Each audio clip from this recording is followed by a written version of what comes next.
and it's basically just going to be some revisions based on comments and feedback and stuff.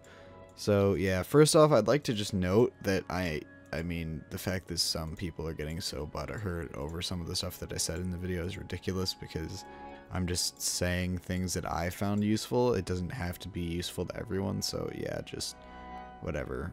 Have fun with that. Okay, so basically the first one that I'm gonna go over is that there's like different ores have different values per cubic meter, and the values fluctuate depending on the conditions in the market and whatnot.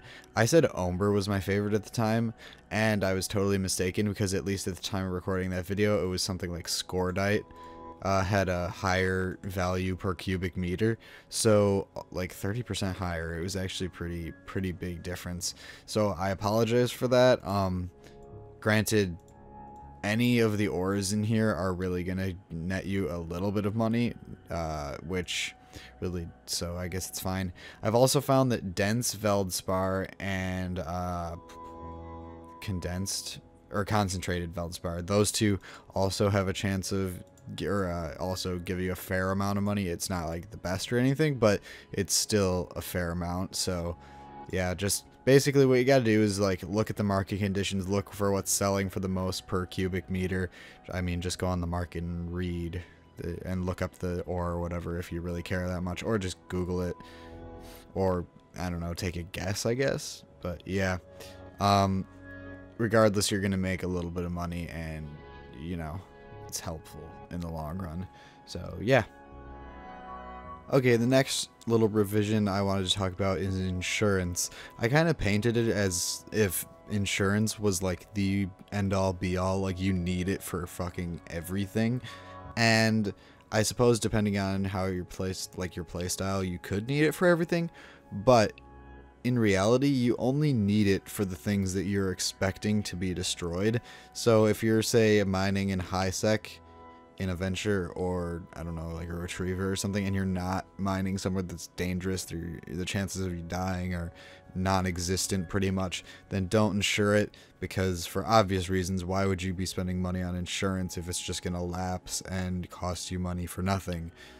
So basically, I'm keeping it short. Just buy insurance for the stuff that you're expecting to lose. So perhaps if you're running some really tough missions, or you're planning on going out into low sec and null sec and doing PvP, then I'd say insure those. And also, I mean, really just insure things that are like a cruiser and up, because really insuring something like a really cheap frigate, even if you deck it out, like obviously if you fit it with some really expensive stuff, your insurance will not cover that, so there's really not much of a point in insuring those. So really, I'd say a cruiser or bigger, then buy insurance. And of course, if you're planning on, you know, having some sort of incident where you might lose it, then definitely insure it. So yeah, for this, I mean, this is I bought insurance for this cruiser, which is this Vexor right here, or Vexor, I don't know, because I run missions in it where I sometimes I'm really getting low on my health, even though it is an armor tank. I still am running some missions on it where I get pretty low on my health or my armor and hull and whatnot, and you know, it could be, I could lose it, and if I do, I'd rather be, you know, getting that whatever payout it was, like 11 mil or something like that. Because I mean, at least it doesn't completely eliminate the pain of losing it, but it definitely helps. So yeah. Okay, for the next one, this is something I don't know how I failed to mention it in the video, but I did all the same. The Venture, I talked about it being a useful ship for, you know, mining for people who are early on and whatnot. And I also was like, oh, it's not that expensive, just go buy it in the market, which granted, it is not that expensive, but if you follow the tutorial missions, like with the various careers, and I think Aura maybe gives you one, I'm not sure, but you'll actually get the Venture and some mining equipment for free if you do these missions. So you'll basically get paid to do these missions and paid to take free stuff. Sort of, I guess that's one way of looking at it, but you'll get this beautiful Venture. No, this thing's ugly as balls, but hey, whatever. But you'll get it, and I mean, you don't have to go spend 200,000 ISK or whatever, because, you know, you can actually just get it for free. And I'm sorry I didn't point that out, and it seems like something I really should have pointed out, but you can get them for free. And actually, I think you can get multiple, because depending on the careers you do, there's like 2 or 3 of them you can actually get for free. So depending on your career path, I mean, you should really do all the career missions, but still, you can get it for free. Don't spend ISK on it unless you just like did the tutorial missions and sold it thinking you'd never need it. So yeah. Okay, this one is a little bit harder for me to demonstrate and like from a visuals perspective, because I don't have my Myrmidon anymore. And basically one of the biggest criticisms I got on that fit, well, the ones that were legitimate, other than the people just saying, "Oh, your fit sucks." Yeah, other than those people, the biggest criticism I had was something I didn't even realize I was doing. Dual tanking. I had shield extenders and things to regen my armor, which is a bad thing apparently, because despite, I mean, you want to, from what I've learned, you want to focus on one thing. So either focus on your shields or your armor or hull or whatever. Just pick one. Just pick one thing to specialize, so you can have the fit specifically designated to tank that one thing. So if I wanted to tank shields, although I'm pretty sure Galente get bonuses to armor tanking, so I would say as you know, flying a Galente ship, you know, focus on, for me in this fit that I have up right now, I've focused it on tanking my armor, which ultimately has helped a lot, but at the same time I feel like my shields are next to nothing. And then yeah, it's a long story, or this fit is far from perfect, but it definitely serves my needs. And again, I'm not making the mistake of dual tanking, and so I can put up those like capacitor chargers up there, so that way I can actually tank for a bit longer than I normally would be able to. So yeah, don't follow by my first example, follow sort of by this example. I would recommend a better fit, but you know, it's a start. So yeah, don't dual tank. Not very good to do, because you should be focused on one thing rather than being mediocre at everything, if you know what I mean.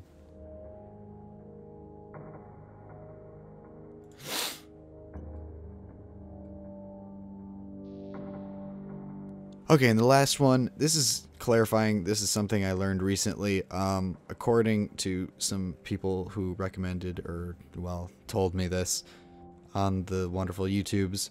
I didn't really explain how you get higher level missions very clearly, so we're going to go through a quick rundown of how it works. So basically, everyone starts off with level 1 missions, you know, obviously when you go into the world, or you create your character, you have access to all the level 1 missions for obvious reasons, because how else are you going to get started? Then, as you raise your standing by doing missions, by doing level 1 missions, as you raise your standing with that faction or whatever the hell it's called, once you reach the 1.0 standing, that's when you unlock level 2s with that faction, so like road and shipyards. As you can see, all of these are road and shipyards, because I've raised my standings with road and shipyards pretty much solely, which, I mean, is okay, but I could have done better, but oh well.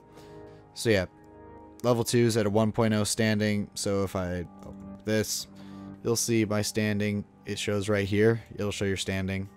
I have a 4.7 standing with them, so yeah, it's, I got 0.3% or 0.3 standing or whatever until I get level 5, which I'll explain in a second. But yeah, so that's where you check your standing, and as you raise that up, you'll get higher level missions. So basically, level 1 missions you get right off the bat. Levels 2s you get when you're at a 1.0 standing. Level 3s you get a 3 standing. Level 4s you get at 5 standing, so it's a little jump there. And then level 5s you get at 7 standing or whatever. So as you get up higher, it does kind of increase like a little bit, like the jumps from just 1 standing to 2 between levels. But yeah, so that's basically how it works. I don't know how much standing each mission really increases, if it's a set number or if it's just sort of like varies per mission, but that's the increments you got to do to, or that you can expect to be getting higher level missions. So hopefully that's something more useful than what I said in the last video. Okay guys, for now that wraps up my revisions. I might do more revisions in the future, but for now these are the ones that I felt were most urgent and seemed most, you know, missed by a lot of people. So hopefully this has cleared things up. Again, I apologize if I fed a lot of misinformation.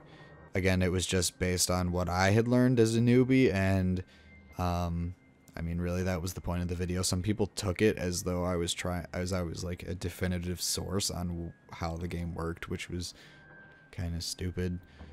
But regardless, here's these revisions. Hopefully that'll help clarify some things, and hopefully it'll unbutthurt some people. So yeah. Okay guys, thanks for watching, and I'll see you in the next one.